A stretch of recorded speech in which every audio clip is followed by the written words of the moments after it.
پڑھا ہے، پیرلل میں یہ تعلق موجود ہے۔ پہلی حدیث وہی جو میں بیان کر چکا پہلے، بخاری اور مسلم کی متفق علیہ حدیث، اور امام بخاری نے اس حدیث پہ 1196 نمبر حدیث پہ باب باندھا ہے، قبر رسول سے لے کر ممبر رسول تک کے حصے کی فضیلت، کہ آپ صلی اللہ علیہ وسلم نے فرمایا میرے گھر سے لے کر میرے ممبر تک جنت کے ٹکڑوں میں سے ایک ٹکڑا ہے ریاض الجنہ، اور اسی میں آپ صلی اللہ علیہ وسلم کو دفنایا گیا۔ دوسری حدیث سنن نبی داؤد میں انٹرنیشنل نمبر کے مطابق 1047، سنن نسائی میں 1375، اور سنن ابن ماجہ میں 1636، اور یہ وہ حدیث ہے کہ جس کو میں کچھ عرصہ تک پہلے تک ضعیف سمجھتا تھا، حالانکہ پوری امت کا اتفاق تھا، لیکن اس میں ایک سکم تھا، وہ الحمدللہ دور ہو گیا ہے۔ اب وہ ٹیکنیکل بات ہے، یہاں پر میں آپ لوگوں کو سمجھا نہیں سکتا۔ بہرحال اس میں جو راوی جس پر اعتراض تھا کہ یہ عبد الرحمن بن یزید بن جابر نہیں بن تمیم ہے، تو یہ بات بالکل اسٹیبلش ہے محدثین کے ہاں کہ یہ بن تمیم نہیں ہے بلکہ بن جابر ہے، اور یہ روایت بالکل صحیح ہے، مرفوع اور موقوف روایتیں جو ہے وہ آلریڈی میں نے کئی دفعہ بیان کی ہیں، صحیح موجود ہے۔ بل یہ حدیث بہت کریٹیکل حدیث ہے، بڑی مشہور حدیث ہے کہ آپ صلی اللہ علیہ وسلم نے فرمایا کہ تمہارے دنوں میں سب سے افضل دن جمعے کا دن ہے، اسی دن آدم علیہ السلام پیدا ہوئے، اسی دن ان کو موت آئی، اسی دن قیامت قائم ہوگی، اور اسی دن سور پھونکا جائے گا۔ تم جمعے کے دن مجھ پر کثرت سے درود شریف پڑھا کرو، بے شک تمہارا درود مجھ پر پیش کیا جائے گا۔ ایک صحابی نے بڑی جرت کر کے عرض کی، اے اللہ کے رسول صلی اللہ علیہ وسلم، جب آپ فوت ہو جائیں گے اور آپ کی ہڈیاں بوسیدہ ہو جائیں گی قبر میں، کیا اس وقت بھی آپ پر درود شریف پیش ہوگا؟ اب یہ سوال تو بڑی جرت والا تھا، لیکن اس سے عقیدہ کلیئر ہو گیا۔ تو آپ صلی اللہ علیہ وسلم نے فرمایا کہ بے شک اللہ تعالیٰ نے حرام کر دیا ہے مٹی کے لیے کہ وہ انبیاء کی جسموں کو کھائے۔ آپ نے یہ نہیں کہا کہ نہیں وہ جسم ختم بھی ہو گیا تو کیا جنت میں مجھ پہ درود پیش ہو جائے گا، آپ نے بالکل کلیئر کہا اسی قبر مبارک میں درود شریف پیش ہوتا ہے آپ صلی اللہ علیہ وسلم پر، ورنہ تو یہ بات بتانے کی ضرورت ہی کوئی نہیں تھی۔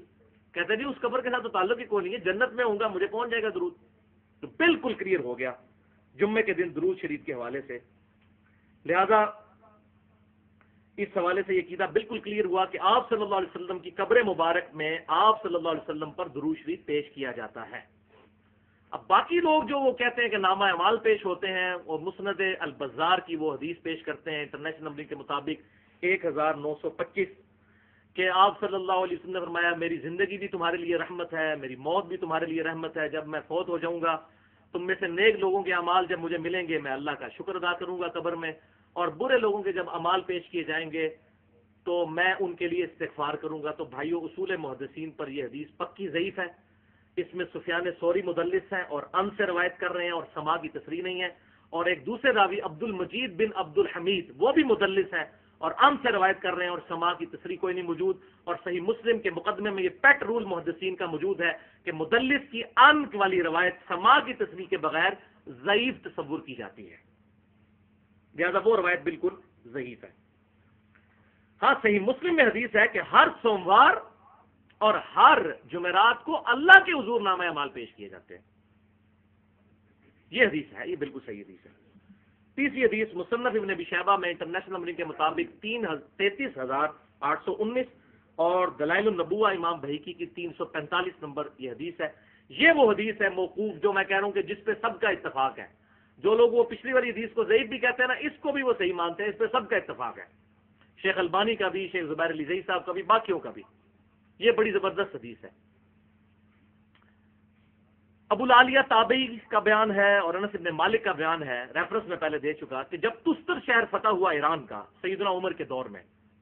تو وہاں کا جو خزانہ تھا اس میں سے ایک بہت بڑے تابوت میں ایک لاش ملی جو باہر رکھی ہوئی تھی،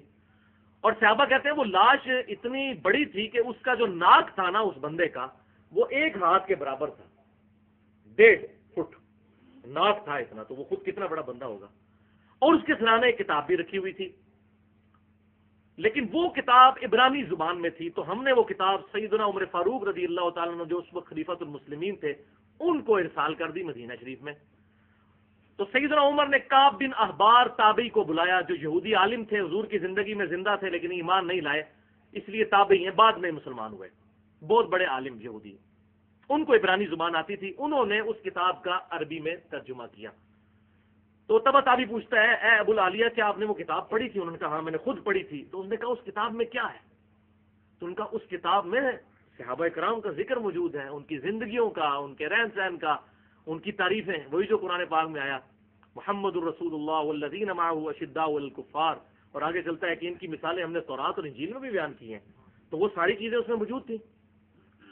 تو اس نے پھر پوچھا کہ وہ کس کی لاش تھی؟ تو ان کا یہ دانیال علیہ السلام کی لاش تھی، جو 300 سال پہلے قبر سے نکالی گئی تھی۔ ویسے تو ان کا زمانہ بہت پہلے کا تھا، آج بھی جو نیو اولڈ ٹیسٹمنٹ ہے اس کے اندر دانیال علیہ السلام کا صحیفہ موجود ہے۔ اچھا انہوں نے پوچھا لوگوں کا عقیدہ کیا ہے اس کے بارے میں؟ وہ کہتے ہیں کہ ان کے بارے میں عقیدہ یہ ہے کہ جب بارش نہیں ہوتی تو ان کی لاش کو باہر لوگ نکالتے ہیں اور اس کے وسیلے سے اللہ کے حضور دعا کرتے ہیں۔ ان کا یہ عقیدہ ہے کہ یہ بارش ہو جاتی ہے اس سے۔ تو سیدنا عمر فاروق رضی اللہ تعالیٰ عنہ نے پھر ابو موسیٰ اشعری اور انس بن مالک کو خط لکھا کہ رات کے وقت 13 قبریں کھودو اور ان میں سے کسی ایک قبر میں ان کو دفنا دو، تاکہ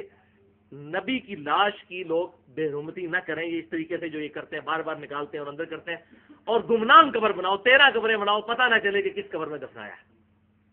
اور وہاں سیدنا عمر نے ایک جملہ لکھا اس خط میں کہ بے شک یہ اللہ کے نبی ہے اور اللہ تعالیٰ نے حرام کر دیا ہے کہ اللہ کے نبی کے جسم کو نہ مٹی کھاتی ہے، نہ آگ کھاتی ہے، نہ کوئی درندہ کھا سکتا ہے۔ بلکہ یہ تو قرآن میں موجود ہے نا، حضرت سلیمان علیہ السلام کتنی دیر تک وہ لاٹھی کے سہارے کھڑے رہے، ہفتوں مہینوں، کوئی درندہ قریب نہیں آیا۔ تو اللہ تعالیٰ نبیوں کی الحمدللہ حفاظت کرتا ہے۔ چوتھی حدیث سنن نبی داؤد میں انٹرنیشنل نمبر کے مطابق 2042 نمبر حدیث ہے۔ آپ صلی اللہ علیہ وسلم نے فرمایا، بڑی مشہور حدیث ہے، میری قبر پر میلہ مت لگا لینا، تم دنیا کے کسی بھی حصے میں درود پڑھو گے تمہارا درود مجھ تک پہنچ جائے گا۔ کدھر پہنچے گا؟ قبر میں، کیونکہ آپ نے قبر کا ذکر کیا کہ قبر پہ میلہ نہ لگانا، یعنی سلام عرض کر کے چلے جانا، وہاں پہ میلہ نہ لگایا جائے، سلام عرض کریں اور وہاں سے چلے جائیں۔ کہیں بھی پڑھو گے مجھ تک تمہارا درود پہنچا دیا جائے گا۔ پانچویں حدیث بخاری اور مسلم کی متفق علیہ حدیث ہے کہ آپ صلی اللہ علیہ وسلم نے ارشاد فرمایا کہ جب تم نماز میں پڑھو گے السلام علیکہ ایھا النبی ورحمۃ اللہ وبرکاتہ السلام علینا وعلی عباد اللہ الصالحین، تو زمین و آسمان میں جو کوئی بھی اللہ کا نیک بندہ ہے اللہ تعالیٰ تمہارا سلام اس تک پہنچا دے گا۔ یہ بخاری اور مسلم میں اللہ تعالیٰ پہنچا دے گا۔ اسی لیے ہم کیا کہتے ہیں؟ اللہم صلی علی محمد، اے اللہ آپ پہنچا دیجیے۔ لہٰذا یہ جو بات جو بند اور اہل حدیث نے یہ عقیدہ بنایا اپنی طرف سے کہ جی ہم نماز میں حقائقاً درود پڑھتے ہیں، یہ سلام پڑھتے ہیں، یہ شب معراج کی گفتگو، یہ بالکل جھوٹ ہے بھائیوں۔ کسی ضعیف روایت میں بھی موجود نہیں ہے کہ یہ شب معراج کی گفتگو ہے تشہد۔ یہ بخاری اور مسلم کی متفق علیہ حدیث ہے۔ ابن مسعود کہتے ہیں آپ صلی اللہ علیہ وسلم نے ہمیں قرآن کی طرح میرے اپنے دونوں مبارک ہاتھوں کے درمیان میرا ہاتھ لے کے تشہد ہمیں تعلیم فرمایا تھا، التحیات للہ والصلوات سے لے کر عبدہ ورسولہ تک۔ عبداللہ بھاولپوری صاحب نے لکھا جی ہم نماز میں سٹوری کے طور پہ درود پڑھتے ہیں۔ وہ نماز ہی کیا ہے، سٹوری کے طور پہ کہاں سے پڑھنا ہے؟ بخاری اور مسلم ہی بھائی آپ پڑھ لیتے کہ اللہ کے محبوب صلی اللہ علیہ وسلم فرما رہے ہیں کہ جب تم درود پڑھو گے اللہ تمہارا درود پہنچا دے گا، تو سٹوری پہنچائے گا؟ انشائیہ پڑھنا ہے، انشائیہ پڑھنا ہے۔ چھٹی حدیث سنن نسائی میں انٹرنیشنل نمبر کے مطابق 1283 آپ صلی اللہ علیہ وسلم نے فرمایا بے شک اللہ کے کچھ فرشتے زمین میں گردش کرتے رہتے ہیں اور کرتے رہیں گے، اور میرے امتیوں کا سلام مجھ تک پہنچاتے ہیں اور پہنچاتے رہیں گے۔ یہ الحمدللہ یہ بھی حدیث بالکل صحیح ہے۔ البتہ ایک حدیث پیش کی جاتی ہے کہ جی آپ صلی اللہ علیہ وسلم نے فرمایا کہ اللہ تعالیٰ قیامت تک میری قبر پر ایک فرشتہ مقرر کر دے گا جو ساری طرف کی آوازیں سن کے مجھ تک درود شریف پہنچائے گا۔ وہ روایت بالکل ضعیف ہے اور شیخ البانی کو بھی اس مسئلے میں غلطی لگی، 1530 نمبر انہوں نے سلسلہ احادیث صحیحہ میں اس کو لیا اور کہا کہ روایت صحیح ہے۔ حالانکہ جب اس پر بحث کی تو انہوں نے خود مانا کہ اس میں کچھ راوی ایسے ہیں جو مجہول ہیں اور کچھ جو ہے وہ محدثین کے نزدیک ضعیف ہیں، اور آخر میں اتنا کانفیڈنس لوز کر گئے تھے، انہوں نے اینڈ پہ لکھا کہ انشاءاللہ یہ حسن بن جائے گی۔ تو اسے پتہ چل گیا کہ کوئی نہیں بنتی ہے۔ انشاءاللہ جب لگایا ساتھ تو اندازہ ہو گیا کہ یہ تو یہ ٹیکنیکل چیز ہے جی، انشاءاللہ 2 جمع 2 4 تو نہیں ہوتے نا، وہ تو ڈیفینیٹلی ہیں، انشاءاللہ تو نہیں کہنا، یہ کوئی مستقبل کی بات تو نہیں آپ کر رہے، ڈیفینیٹ ماضی کی بات کر رہے ہیں۔ تو یہ روایت بالکل ضعیف ہے۔ اس حوالے سے میں نے یہ ساری روایتیں جو ہیں وہ قبر رسول والا لیکچر 56 سی اور ڈی 200 منٹ کی گفتگو ہے، قبر رسول صلی اللہ علیہ وسلم کی حاضری سے متعلق فرقہ وارانہ نظریات کا تحقیقی جائزہ اس میں بیان کی ہیں۔ اب آخری 2 حدیثیں اس پوائنٹ کی، کرٹیکل احادیث۔ 7ویں حدیث سنن نبی داؤد کتاب المناسک میں آپ صلی اللہ علیہ وسلم کی قبر مبارک کی حاضری والے چیپٹر میں 2041 نمبر حدیث ہے۔ آپ صلی اللہ علیہ وسلم نے ارشاد فرمایا، جب کوئی شخص مجھ پر سلام پڑھے گا تو اللہ تعالیٰ، یہ پرٹیکولر قبر کے بارے میں، اللہ تعالیٰ میری روح کو لوٹا دے گا اور میں اس کے سلام کا جواب بھی دوں گا۔ اللہ تعالیٰ مطلع کر دے گا۔ جو قبر پر جا کر سلام عرض کرتا ہے تو آپ صلی اللہ علیہ وسلم اس کے سلام کا جواب خود دیتے ہیں۔ اور یہاں جو ہے کہ روح لوٹا دے گا، یہ روح کا لوٹنا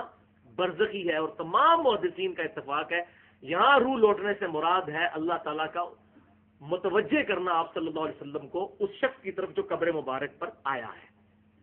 ورنہ تو روح تو پہلے ہی برزخی تعلق موجود ہے، یہ لوٹنا برزخی تعلق، یہ برزخی لوٹنا ہے، دنیاوی لوٹنا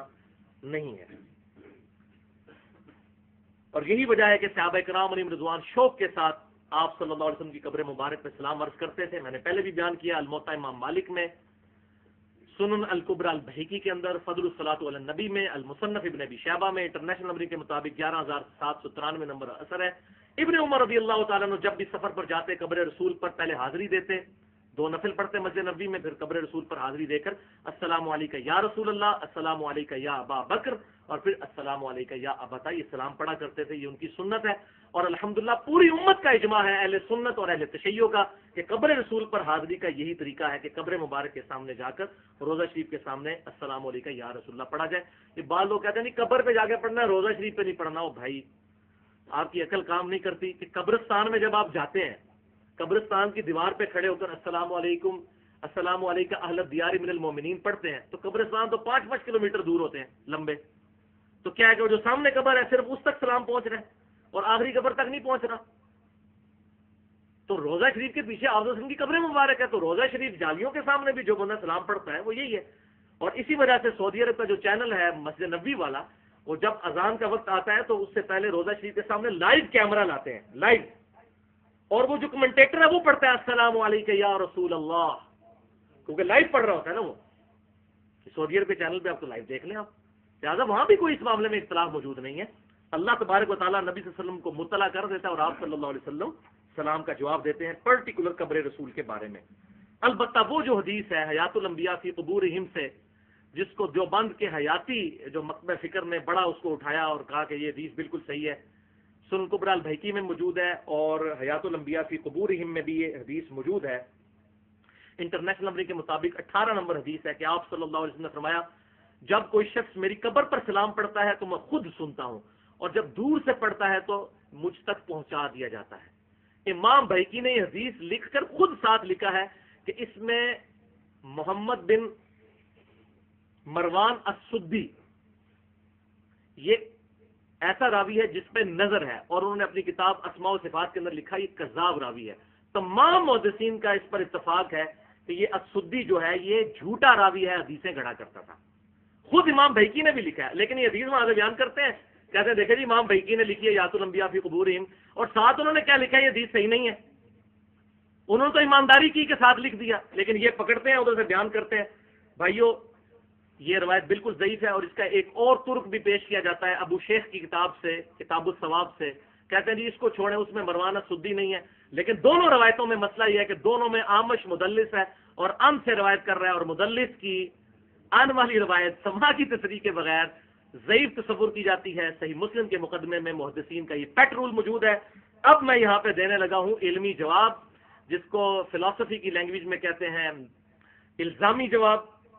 اور اس کا میں نے سائنٹیفک لینگویج میں نام رکھا ہے اینٹی وینم، یعنی کوبرا جب کاٹ جائے اس کے وینم کا علاج اینٹی وینم کوبرے کے زہر سے ہوتا ہے، اور پنجابی میں کہتا ہوں پھکی۔ تو یہ پھکی ہے اب ان لوگوں کے لیے جو اس اصول کو نہیں مانتے۔ ایک روایت میں پیش کرنے لگا ہوں جو مسند امام احمد میں موجود ہے، جو کہتے ہیں نا صحیح ضعیف کا کوئی فرق نہیں، کتاب میں تو آ گئی ہم مانیں گے۔ مسند امام احمد میں انٹرنیشنل نمبرنگ کے مطابق 21,274 ہے، اور مشکات میں انٹرنیشنل نمبرنگ کے مطابق 4,902 نمبر حدیث۔ مفاخرت اور عصبیت کے بیان میں آپ صلی اللہ علیہ وسلم نے ارشاد فرمایا، جو شخص اپنے جاہلی نسب پر فخر کرے اس کو کہو کہ اپنے باپ کا عضو تناسل کاٹ کے اپنے منہ میں رکھ لے، اور یہ بات کنائے سے نہ کرو، ڈائریکٹ اس سے کرو کہ اپنے باپ کی شرم کا کاٹ کے اپنے منہ میں رکھ لے، تو اپنے جاہلی نسب پر فخر کرتا ہے۔ وَلِعَاذُ بِاللَّهِ تعالیٰ اتنی ولگر لینگویج آپ صلی اللہ علیہ وسلم استعمال کر سکتے ہیں؟ حدیث تو ہے نا جی، مسند امام احمد میں، مشکات میں بھی ہے، لیکن اس میں حسن بصری مدلس ہے اور ان سے روایت کر رہے ہیں، اور سما کی تصریح کوئی نہیں ہے، اور مدلس کی ان والی روایت سما کی تصریح کے بغیر ضعیف ہوتی ہے۔ اگر کسی نے اس کو روایت کو احمد کی تدلیس والی کو صحیح ماننا ہے، 18 نمبر حیات الانبیاء فی قبورہم، تو اس کو بھی پھر صحیح مان کے اپنا ایمان کا بیڑا غرق کرے۔ جبکہ بخاری اور مسلم کی متفق علیہ حدیث ہے، آپ صلی اللہ علیہ وسلم میں کنواری لڑکیوں سے زیادہ شرم و حیا تھی۔ آپ اس طرح کی بات کر سکتے تھے؟ اور اس سے بھی بڑھ کر قرآن پاک میں سورہ القلم میں اللہ تعالیٰ نے فرمایا وَإِنَّكَ لَعَلَىٰ خُلُقٍ عَظِيمٍ، اے نبی صلی اللہ علیہ وسلم آپ اخلاق کے بلند ترین درجے پر فائز ہیں۔ تو آپ اس قسم کی معاذ اللہ استغفر اللہ گفتگو کریں گے؟ اسی حوالے سے میں نے ایکسکلوسو 1 گھنٹہ اور 25 منٹ کی گفتگو کی ہے مسئلہ نمبر 36 کے نام سے اہل سنت پاک.com پر، جس میں 5 ضعیف احادیث کی مثالیں میں نے پیش کی ہیں، اور صحیح مسلم کا پورا مقدمہ اس میں نے سمجھایا ہے کہ اگر ہم ان روایتوں کو صحیح مان لیں تو اپنے ایمان صحیح ہاتھ دھو بیٹھیں، اگر ہم صحیح اور ضعیف کا فرق نہ کریں۔ اور اس لیکچر کا نام ہے مسئلہ نمبر 36، ضعیف الاسناد اور من گھڑت احادیث کے فتنے کا تحقیقی جائزہ۔ اب آخری حدیث، 8ویں حدیث، وہ صحیح مسلم کی انٹرنیشنل نمبر کے مطابق فضائل موسیٰ والے چیپٹر میں علیہ السلام 6156 اور 6157 کہ آپ صلی اللہ علیہ وسلم نے فرمایا کہ میں نے شب معراج موسیٰ علیہ السلام کو سرخ ٹیلے کے پاس اپنی قبر میں نماز پڑھتے ہوئے دیکھا، ہوا قائم یصلی فی قبری، وہ اپنی قبر میں کھڑے ہو کر نماز پڑھ رہے تھے، لیٹ کے نہیں، کسی کو وہم نہ پڑ جائے، لیکن وہ ہم آبزرو نہیں کر سکتے۔ اللہ تعالیٰ نے معجزانہ طور پر آپ صلی اللہ علیہ وسلم کو منظر دکھا دیا تاکہ امت تک عقیدہ پہنچ جائے کہ آپ صلی اللہ علیہ وسلم نے وہاں پر یہ منظر دیکھا۔ اور پھر اللہ تعالیٰ نے شب معراج آپ صلی اللہ علیہ وسلم کو انبیاء کا امام بھی بنایا۔ بیت المقدس میں صحیح مسلم میں انٹرنیشنل نمبر کے مطابق 430 نمبر حدیث ہے کہ وہاں انبیاء اکرام کو اللہ تعالیٰ نے جمع کیا، کیونکہ سورہ ال عمران کی آیت نمبر 81 میں یہ وعدہ تھا کہ اے نبیو جب میں تمہیں رسالت و نبوت دوں اور پیغمبر آخر الزمان تشریف لے آئے تو تم سب نے ان پر ایمان لانا، ان کی مدد کرنی ہے۔ اس وعدے کی تکمیل ہوئی شب معراج، صحیح مسلم 430 نمبر حدیث کتاب الایمان میں آپ صلی اللہ علیہ وسلم کہتے ہیں کہ وہاں انبیاء کو جمع کیا گیا اور جبرائیل نے مجھے پکڑ کر آگے کیا اور کہا کہ آپ ان کی امامت فرمائیں۔ لہذا اسی حدیث کے تحت ہم آپ صلی اللہ علیہ وسلم کو امام الانبیاء بھی کہتے ہیں۔ تو ہم کہتے ہیں امام الانبیاء اور امام اعظم ان کو بناؤ کہ جو انبیاء کے امام ہیں۔ ما ضل صاحبکم وما غوا، تمہارے نبی نہ کبھی بہکے ہیں نہ کبھی بہرا چلے ہیں، الحمدللہ۔ تو یہ جو بعض لوگ کہتے ہیں یہ معجزہ تھا، معجزہ تو بھائی وہ تھا بیت المقدس معجزہ تھا، آسمانوں پہ معجزہ تھا، تو پھر تو آپ خود کہتے ہیں انبیاء جنتوں میں ہیں، تو وہ آسمان تو جنت نہیں ہے۔ لیکن قبر میں جو دکھایا گیا وہ معجزے والا معاملہ آپ صلی اللہ علیہ وسلم کے دیکھنے کے اعتبار سے تھا، لیکن وہ قبر میں کھڑے ہو کر نماز پڑھ رہے تھے، یہ بالکل عقیدہ صحیح ہے۔ اور حیات الانبیاء فی قبورہم میں پہلی روایت یہی ہے جو مسند ابی جعلہ میں بھی موجود ہے، میں نے اس کا حوالہ پہلے بھی دیا تھا، 3425 الانبیاء احیاء فی قبورہم یصلون، نبی اپنی قبروں میں زندہ ہے اور نمازیں بھی پڑھتے ہیں، لیکن ہم اس کو آبزرو نہیں کر سکتے۔